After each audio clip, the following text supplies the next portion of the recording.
스가랴는 학계 선지자와 동시대에 활동했던 사람으로 알려져 있습니다.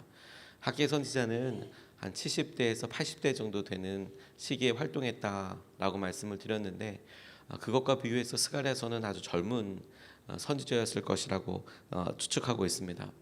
그가 성전 건축에 대해서 이야기했다, 이런 거에 대해서는 우리가 들어서 잘 알고 있는데, 막상 학개와 스가랴를 읽어보면 학개는 오롯이 성전을 건축하라라는 말씀이 짧지만 처음부터 끝까지 빽빽하게 나와 있는 것을 보는데, 스가랴서는 거기에 비해서 분량도 많고 또 막상 읽어보면 환상이 굉장히 많이 나와 있습니다.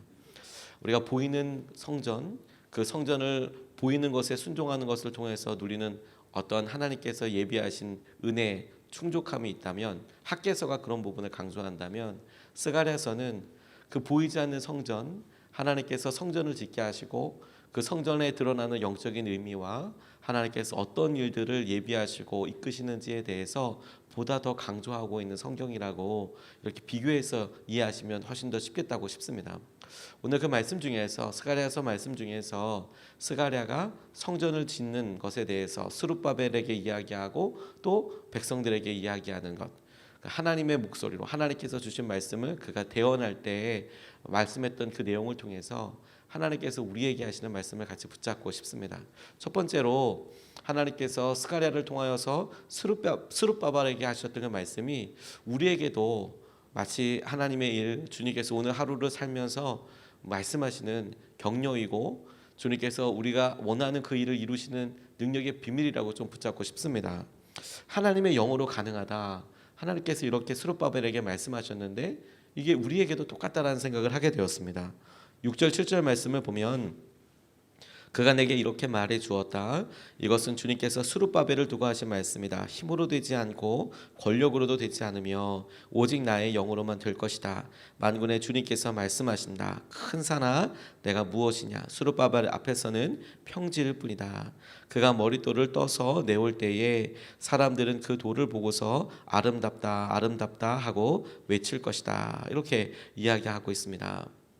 스룹바벨이 성전을 재건하려고 하자, 그러자 이런 재건하는 것과 맞춰서 학개와 스가랴가 일어나서 백성들의 마음을 모아서 힘을 다하여서 일을 해야 한다라고 강조하고 있는데, 특별히 하나님의 말씀이 스가랴를 통해서 선포될 때 이것이 능력에 있지 않다, 이것이 권력에 있지 않다, 능력이 있고 없고의 문제가 아니라 이 일을 이루는 것은 하나님의 영, 곧 성령을 통해서만 이루어지고 있다라고 이렇게 강조하고 있는 부분이, 주님께서 우리에게도 하나님 우리의 삶에 이 일이 가능할까요?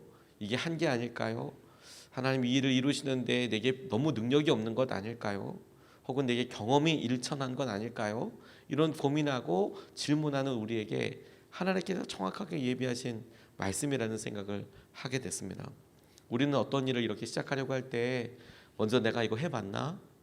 내가 이거 하는 사람을 보았나? 경험이 있나? 혹은 어떤 조언을 들을 사람이 있나? 혹은 내가 이것을 할 수 있는 깜냥이랄까? 이 일을 할 수 있는 능력이 되나? 거기를 중심으로 생각을 해서 힘들어하고 어렵다고 생각하고 하지요. 그런데 스가랴가 주목하면서 이야기하고 있는 것은 뭐냐면, 그런 것으로 되는 것이 아니고 오직 하나님의 영으로 가능한 일들이 있다, 이렇게 말씀하고 계시는 것이죠. 그 하나님의 영이 도저히 불가능하다고 생각하는 일들을 이루게 하시고, 이건 한계야, 이건 넘어설 수 없어 라고 생각하는 것들을 능히 넘어서게 하시는 능력이 도약, 디딤돌이 되게 하신다라고 이렇게 말씀하고 계시는 것입니다. 하나님께서 당신의 영으로 우리에게 함께 하실 때에, 그래서 하실 수 있는 일은 우리가 상상하고 우리가 생각할 수 있는, 우리가 결정해서 할 수 있는 영역을 훨씬 확 넘어서는 것 같습니다. 존 하이드 선교사님이 인도의 풍운의 꿈을, 청운의 꿈을 가지고 그렇게 파송을 하게 되었습니다. 인도에 하나님께서 원하시는 많은 사람들을 놓고 내가 전도하는 사람이 돼야지, 이렇게 생각을 하고 젊었을 때 그가 인도를 향해서 출발하는데, 그가 선상에서 편지 하나를 이렇게 받게 돼요. 아버지의 친구분이었던 분이 존 하이드를 향하여서, 사랑하는 존, 자네가 성령 충만할 때까지 자네를 위해서 기도를 쉬지 않겠네, 이런 편지를 받게 됩니다. 그냥 축복의 편지처럼 보일 수도 있고, 그리고 내가 중보기도 해주겠다 이런 말씀처럼 보일 수도 있지만, 그런데 그 글을 본 존 하이드 선교사님은 마음이 되게 언짢고 심지어 화가 났다고 그가 자서전에 쓰고 있어요. 본인은 지금 인도를 향하여서 떠나고 있는 겁니다. 미국에서 인도까지의 거리가 당시만 해도 쉽게 그냥 결단 한 번 해서 하루 이틀 참으면 갈 수 있는 거리가 아니고, 비행기로 가도 지금도 많이 걸리지만 당신은 몇 달을 배를 타고 그렇게 이동을 하고 어려움과 고생 끝에 가서 일단 그곳에 도착해도 내가 힘들고 어렵다고 또 돌아올 수 있는 그런 거리도 아니었습니다. 내가 그곳에 죽겠다, 내가 그곳에서 적어도 뭐 수년 수십 년은 그냥 뼈를 묻겠다라는 생각으로 그렇게 가는 거였거든요. 미국에서 인도까지의 거리가 그렇다라는 거예요. 그렇게 결단해서 내가 이 어려운 길 가겠다, 내가 선교사로 살겠다, 그렇게 결정하고 그렇게 그 길을 순종하며 나아가는 거 아닙니까?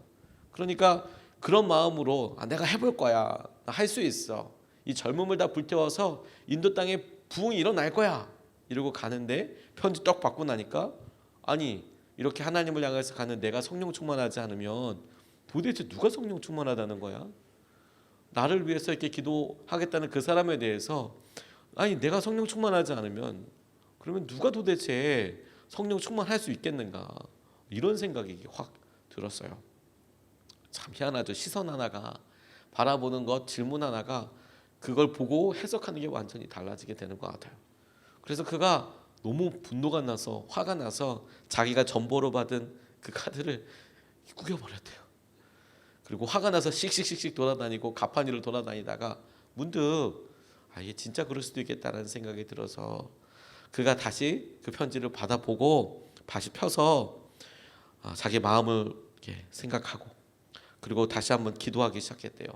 하나님께서 주시는 말씀이라고 생각을 하고, 내가 그야말로 성령이 충만할 때까지 하나님께서 기름을 부어주지 않으면 나 이 배에서 내리지 않겠다. 자기가 인도로 가고 시간이 걸리기도 하지만 내가 그때까지 인도에 도착할 때까지 계속 성령 충만함에 대해서 구하고, 그리고 하나님께서 그렇게 부으신 은혜를 구하는데, 내가 이런 마음으로 간절히 기도하고 가서 만약 인도 앞에, 부도 앞에 도착하더라도, 항구 앞에 도착하더라도 내 마음에 성령 충만함이 없다면 나 내리지 않을 거야, 나 선교 안 할 거야, 이런 마음으로 기도하기 시작하셨대요. 기도해서 성령님께서 하시는 은혜를, 성령님께서 하시는 여러 일들을 그가 실제 경험하게 되었던 것이죠. 그러고 나서 존 하이드 선교사님에게 있었던 사역, 하나님께서 그를 기도의 사람으로 쓰시고 성령의 인도하심으로 그를 쓰실 때에 일어났던 인도의 여러 부흥의 소식은 너무 놀라운 것이죠. 하나님께서, 성령께서 그를 붙잡으셔서 그리스도를 모르는 사람들에게 깊은 긍휼을 부어주는데, 존 하이드는 하루에 한 영혼을 그리스도께 인도하는 특권을 달라고 기도했대요. 하루에 한 사람씩이라도. 그런데 한 해 동안 존 하이드의 인도로 말미암아 그리스도 예수님을 만난 사람들이 정말로 366명이 넘었다는 거예요. 정말로 하나님께서 그런 기도들을, 이걸 그냥 사람의 열심으로 나 그렇게 할 거야, 내가 열심으로 사람들 붙잡고 이야기할 거야, 그렇게 되는 게 아니더라고요. 성령님과 함께 할 때 성령께서 하시는 것들이 우리의 능력과 한계를 넘어서게 하시더라고요. 기회가 열려서 하나님께서 제게 군부대에 가서 계속 설교할 수 있는 기회를 주셨어요. 안산광림교회라는 교회에서 청년들, 젊은이들 함께 사역하게 될 때 하나님께서 참 길을 열어주셔서 근처에 있는 군부대에 주일 저녁마다 가서 설교할 수 있는 기회를 주셨어요. 청년들이니까 조그마한 부대였지만 그래도 한 20명, 30명 매주마다 이렇게 저녁에 와서 예배를 함께 드렸습니다.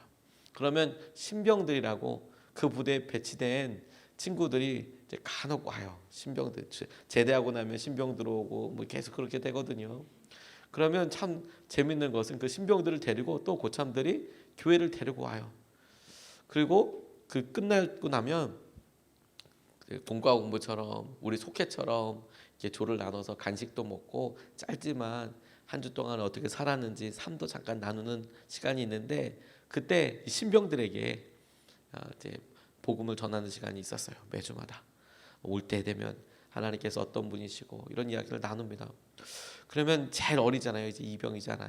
그러니까 정말 아주 파릇파릇하고 가장 힘들 때니까 하나님 말씀 이렇게 나누면 굉장히 잘 듣고 있습니다. 일단 졸지를 못하잖아요. 끝나고 나서 이렇게 이야기하는데, 근데 제가 그렇게 1년 정도 가서 설교를 하다가 놀라운 사실 한 가지를 접하게 됐어요. 전하는 말씀은 참 똑같은데 문제는 제 컨디션이 왔다 갔다 하는 거예요. 하루 종일 이렇게 뭐 심지어 토요일 날 밤 새고 이렇게 뭐 주일 날 사역을 쭉 하고 나면 저녁에 말씀 전할 때 설교가 딱 끝나고 나면 제가 무슨 말을 하는지도 모를 때가 간혹 있더라고요. 설교는 준비는 가가지고 가는데 근데 뭐 정신이 막 오고 가고 없는 거죠. 그런데 이렇게 말씀을 전하고 난 다음에 그 신병들 붙잡고 복음을 전하는 거죠. 예수님이 어떤 분이신지 그렇게 이야기하다 보면 제가 지금 무슨 말을 하는지, 제가 꿈속을 이야기하고 있는 건지 그렇게 이야기할 때도 있고요. 어떤 때는 제가 생각해도 너무 설명 잘하는 거 아니야? 이거 내가 지금 녹음해 놨었어야 되는 거 아니야? 뭐 이런 생각이 들 정도로 잘 술술술술 이런 복음 메시지가 풀어질 때가 또 있어요. 근데 그런 것과 상관없이 어떤 때는 정말 기가 막히게 잘 설명한 것 같아. 야, 이거 진짜. 그리고 맨 마지막에 영접 기도를 시키거든요. 쭉 설명해주고 이런 복음이 너에게 당신에게 있는데 예수 그리스도를 한번 믿어보지 않겠냐. 그런데 아니라고, 나는 괜찮다고, 오늘 그냥 고참에 가자고 그래서 왔다고 이렇게 이야기하는 사람도 있고, 뭐 제가 막 조는지 걔도 조는지 서로 막 이러고 있다가 하나님께서 하시는 것을 놓고 이렇게 넌지시 이야기하는데 준비됐다는 듯이 나는 예수님을 정말 믿고 싶다고 정말 눈물로 영접하는 친구들도 있더라고요. 이게 성령께서 하시는 일들이 있구나. 안 된다고 생각하는데 성령께서 행하시는 것들이 있고, 사람의 마음을 바꾸고 사람의 삶을 바꾸는 것이 성령께서 하시는 것들이 분명히 있는 거구나. 이것이 우리가 1대1로 만날 때 하나님께서 우리의 사명 앞에 세우실 때 일어나는 분명한 일이라고 이야기한다면, 오늘도 우리가 여러분 우리의 삶에 우리의 허락하신 만남, 관계, 직장, 일 앞에 우리가 능력과 지혜도 구하지만 하나의 성령 그 놀라운 은혜와 충만함으로 우리를 부어주셔서 우리가 이 한계들을 넘어서게 해주십시오. 우리가 할 수 있는 최선을 넘어서는 하나님께서 예비하신 능력과 은혜를 경험하게 해주십시오. 이렇게 기도해야겠다는 생각이 들었어요. 두 번째로 주님께서 스가랴를 통하여서 이제 이스라엘 백성들에게 말씀하시는 것을 보니까 9절 말씀을 보면 스룹바벨이 이 성전의 기초를 놓았으니 그가 이 일을 마칠 것이다. 그때야 비로소 너희는 만군의 주님께서 나를 너희에게 보내셨다는 것을 알게 될 것이다. 이렇게 이야기하고 있습니다.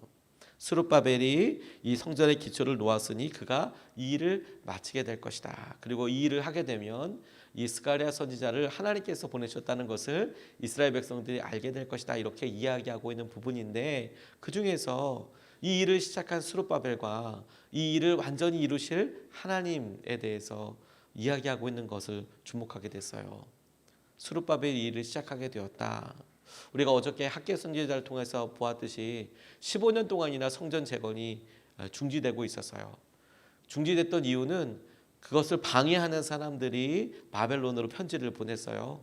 이게 가당한 일이냐? 이 사람들 여기서 반란도 많이 일어났고 이런 사람들인데 자기들 지금 성전 다시 중흥을 위해서 성전을 짓는다고 했는데 이거 허락한 일이냐?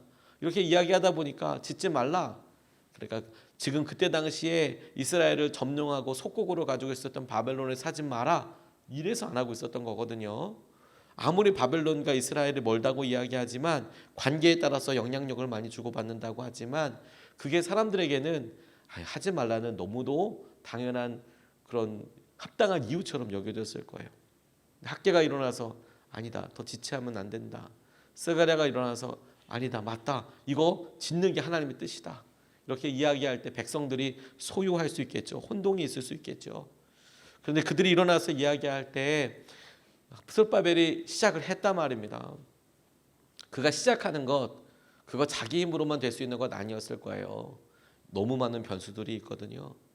이스라엘 백성들도 이것을 다 따라줄지, 또 바벨론과의 관계가 이거 다 따라주게 될지, 또 주위에 여러 민족들이 있었고 나라들이 있었는데 이거 그냥 잘 짓도록 그렇게 내버려 둘지, 또 방해하는 사람 편지 한 방에 또 그렇게 될 수 있지 않겠습니까? 그러니까 스룹바벨이 시작했어요. 그가 이거 능력으로 되지 않고 성령께서 그 일을 시작하게 하시고 결단하게 하시지만 한 사람 스룹바벨의 일뿐만 아니라 하나님께서 이 일이 가능하도록 주위의 여러 나라를 만지시고 바벨론을 만지시고 이스라엘 백성들을 만지시고 각각의 필요한 여러 보이지 않는 일들을 톱니바퀴처럼 다 만지셔서 이 일이 완성이 되게끔 하시는 분이 하나님이시라는 거예요. 하나님께서 그 일을 이루시겠다 이렇게 말씀하고 계시는 것이죠. 이게 놀라운 은혜이고 기쁨 아니겠습니까? 우리의 삶에 우리가 볼 수 있고 우리가 되지 않는 영역들이 참 많아요. 가끔 하나님께서 우리에게 긴 고난처럼 허락하시는 그런 연단의 과정들이 있어요. 그래서 함께 기도하고 보면서 하나님이 가정에 왜 이게 응답이 안 되고 해결이 안 될까요? 하나님 지금쯤이면 하나님 이렇게 넘어설 수 있을 것 같은데 이게 왜 이게 잘 되지 않나요? 같이 함께 기도하다 보니까 제 마음속에 정말 애잔하게 또 애끓게 기도하게 되는 경우들이 있더라고요. 순종할 마음도 준비되어 있고 실제로 그렇게 나아가고 있는데 하나님 이 가정에 이 다음 스텝으로 넘어설 수 있도록 하나님 지금 이 어려움을 좀 넘어서게 해주십시오라고 기도하면서 부족한 지혜로 주님 앞에 기도하고 이렇게 얘기할 때 하나님께서 이렇게 지나가게 하시면서 왜 그런 일을 하셨는지 때로는 응답으로 때로는 기도 제목이 바뀌는 것으로 알게 해주시는 경우들이 있더라고요. 한 사람이 열심히 순종하는데요. 그런데 지체되게 될 때 이게 내 죄 때문에 지체해야 되는가? 이런 경우만 있는 게 아니고요. 또 한 사람의 순종이 있을 때도 있어요. 필요할 때가. 또 한 사람의 순종. 다른 사람이 하나님 앞에 기다리고 다른 사람이 하나님께서 하실 은혜를 구하게 될 때까지 같이 기다리게 되는 경우들도 있더라고요. 사랑하는 사람이 그럴 때까지. 저희 아버지가 뇌출혈로 이렇게 쓰러지시고 나서 그리고 나서 그 병원에서 오랜 기간들을 좀 보내시고 나중에 뭐 의사 선생님 더 있어야 된다고 더 병원에 있어야 된다고 근데 뭐 재정도 그렇고 각서 쓰고 나오셨거든요. 어떻게 돼도 병원 책임 묻지 않겠다. 난 나가겠다. 그래가지고 나오셨어요. 나오셨는데 그때부터 하나님께서 아버지의 어떤 사역에 개입하시기 시작하셨거든요. 그런데 그러고 나서 시간이 지난 다음에 저희 아버지가 저한테 몇 마디 잘 하지 않는 그런 말로 이런 이야기 하신 적이 있어요. 내가 아무래도 너 때문에 뇌출혈을 이렇게 당한 것 같다. 이 참 되게 끔찍한 말이지만 그렇게 저한테 말씀하시더라고요. 이게 무슨 말인고 이야기하니까 제가 그러고 나서 삶이 확 변했거든요. 그 전까지 그냥 뭐 까탈스럽고 내 어떤 의지, 내가 원하는 일, 그것이 나쁜 일이든 어떤 내가 내 자아로 어떻게든 해보려고 했던 여러 일들, 욕심들이 있었어요. 열심히 살았거든요. 그런데 그렇게 아버지가 응급실에서 또 중환자실에서 또 중증환자실에서 오랫동안 계시는 거 보고 기도하게 되고 하나님을 만나게 되고 그래서 다니고 있던 대학원 이렇게 있었지만 감리교 신학대학원 다시 들어갔거든요. 그래서 하나님께서 하시는 일이 내게 원하시는 일이 내게 사역의 길이라고 그때 분명히 알게 됐어요. 그렇게 변했죠. 변해서 사역도 시작하게 되죠. 그렇게 뭐 바쁜데 바쁜 이유들이 다 달라지게 된 거예요. 근데 그거 보고 저희 아버지가 마음속에 이제야 얘가 이제 좀 기도했던 대로 변해 건지 이렇게 생각을 하셨는지 불러놓고 그렇게 이야기하시더라고요. 네가 순종할 때까지 이런 일이 있었던 것 같다. 참 이게 되게 부담되는 말이지만 근데 정말 그렇다라는 생각이 들었어요. 하나님께서 우리 가정에 오랜 가난이 있고 그 가난 때문에 계속 수없이 기도하게 하시고 이거 왜 이렇게 오랜 시간 동안 이런 일들이 있었나 보니까 하나님께서 그런 어려움을 통해서 그 어려움과 어떤 계기들을 통해서 전부 다를 바꾸시더라고요. 전부 다를 축복의 길로 하나님께서 온전히 소유하시는 가정으로 그렇게 바꾸시더라고요. 그래서 누가 제일 마지막에 순종했나 보니까 저더라고요.